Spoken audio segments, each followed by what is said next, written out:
നിയമസഭാ തെരഞ്ഞെടുപ്പിൽ മുസ്ലിം ലീഗ് കൂടുതൽ സീറ്റുകൾ ആവശ്യപ്പെട്ടിരിക്കുകയാണ്. മുസ്ലിം ലീഗിന് കൂടുതൽ സീറ്റിന് അർഹതയുണ്ട്. PM സലാം പറയുന്നു. അത് ആവശ്യപ്പെടുമെന്നും UDF അത് ആവശ്യപ്പെടുമെന്നും PM സലാം പറഞ്ഞു.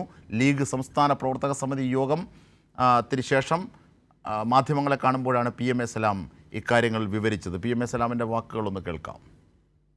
ജനുവരി 15 മുമ്പ് UDF ഘടകകക്ഷികൾ തമ്മിലുള്ള സീറ്റ് വിഭജനം പൂർത്തിയാക്കണം.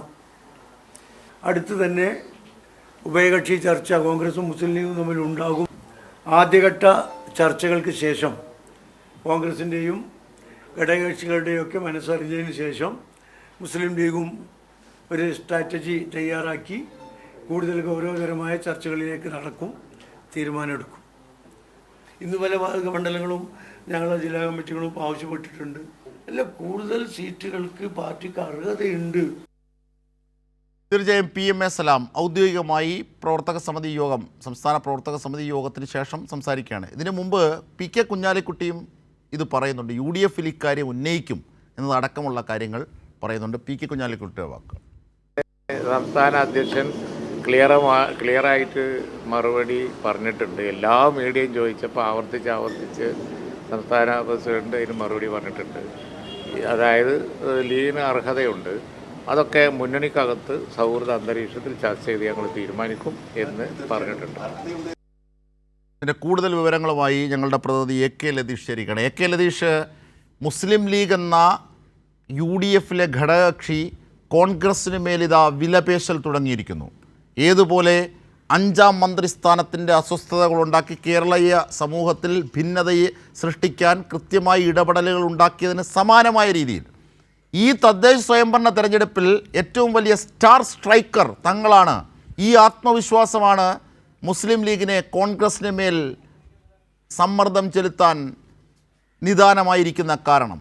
ഏതൊക്കെ തരത്തിലാണ് നീങ്ങുന്നത്? തെക്കൻ കേരളത്തിൽ കൃത്യമായി സീറ്റുകൾ എണ്ണിപ്പറഞ്ഞ് ലീഗ് കൂടുതൽ സീറ്റ് ആവശ്യപ്പെട്ടിരിക്കുകയാണ്.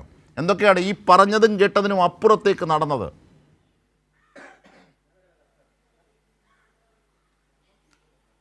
അജിംഷാദ്, വിലപേശലിലേക്ക് കടക്കുകയാണ് മുസ്ലിം ലീഗ്. UDF മുന്നണിക്കകത്ത് ഉഭയകക്ഷി ചർച്ച നടക്കാനിരിക്കുന്നതേ ഉള്ളൂ.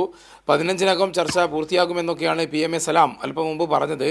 എങ്കിൽ പോലും എന്നാണ് മുസ്ലിം ലീഗും UDF പ്രധാന കക്ഷികളെന്നുള്ള നിലയിൽ ഇരു കക്ഷികളും തമ്മിലുള്ള ഉഭയകക്ഷി ചർച്ച എന്ന കാര്യത്തിൽ ഒരു തീരുമാനമെടുത്തിട്ടില്ല. വരും ദിവസങ്ങളിൽ തീരുമാനമെടുക്കുകയും ഒരു ദിവസം ആ രീതിയിലെ ചർച്ച ആരംഭിക്കുകയും ചെയ്യുന്നുള്ള കാര്യത്തിൽ ഉറപ്പാണ്. എങ്കിൽ പോലും അതിന് മുന്നോടിയായി തന്നെ പ്രവർത്തക സമിതി യോഗത്തിൽ തന്നെ ഇക്കാര്യത്തിൽ ചർച്ച നടക്കുകയും കൂടുതൽ സീറ്റിന് അർഹതയുണ്ടെന്നും അത് മുന്നണി യോഗത്തിൽ ഉഭയകക്ഷി ചർച്ചയിൽ കോൺഗ്രസിനോട് ആവശ്യപ്പെടാനും മുസ്ലിം ലീഗ് തീരുമാനിച്ചു കഴിഞ്ഞു. മുസ്ലിം ലീഗ് പരമ്പരാഗതമായി മത്സരിച്ചു വരുന്ന സീറ്റുകൾക്ക് പുറമേയുള്ള കൂടുതൽ സീറ്റുകളിലേക്ക് അവർ കണ്ണു നട്ടിട്ടുണ്ട്.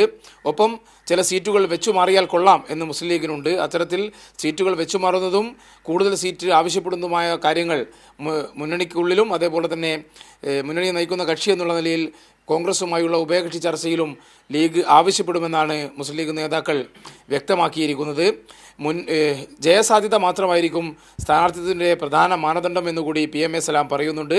അതുകൊണ്ട് തന്നെ നിലവിൽ മത്സരിക്കുന്ന സീനിയറായ ആളുകൾക്ക് അവസരം നൽകുന്നതിനൊപ്പം തന്നെ പുതുമുഖങ്ങൾക്ക് കൂടി അവസരം ഉണ്ടാകും എന്നുള്ള രീതിയിലൊരു സംസാരവും PM സലാമിൻ്റെ ഭാഗത്തു നിന്ന് ഉണ്ടായി. എന്തായാലും വലിയ ആത്മവിശ്വാസം മുസ്ലിം ലീഗ് പ്രകടിപ്പിക്കുന്നുണ്ട്. അത് അജിംഷാദ് പറഞ്ഞതുപോലെ തന്നെ മുസ്ലിം ലീഗാണ് UDF ഈ വിജയത്തിൽ, തദ്ദേശ തെരഞ്ഞെടുപ്പിലെ വിജയത്തിൽ സ്റ്റാർ സ്ട്രൈക്കറായി പ്രവർത്തിച്ചത് എന്നുള്ളൊരു അവകാശവാദം മുസ്ലിം ലീഗിനുണ്ട്. ആ അവകാശവാദം മുന്നോട്ട് വെച്ചുകൊണ്ട് തന്നെ കൂടുതൽ വിലപേശി കൂടുതൽ സീറ്റുകൾ സ്വന്തമാക്കുക എന്ന ഒരു രാഷ്ട്രീയ തന്ത്രമാണ് മുസ്ലിം ലീഗ് ഇപ്പോൾ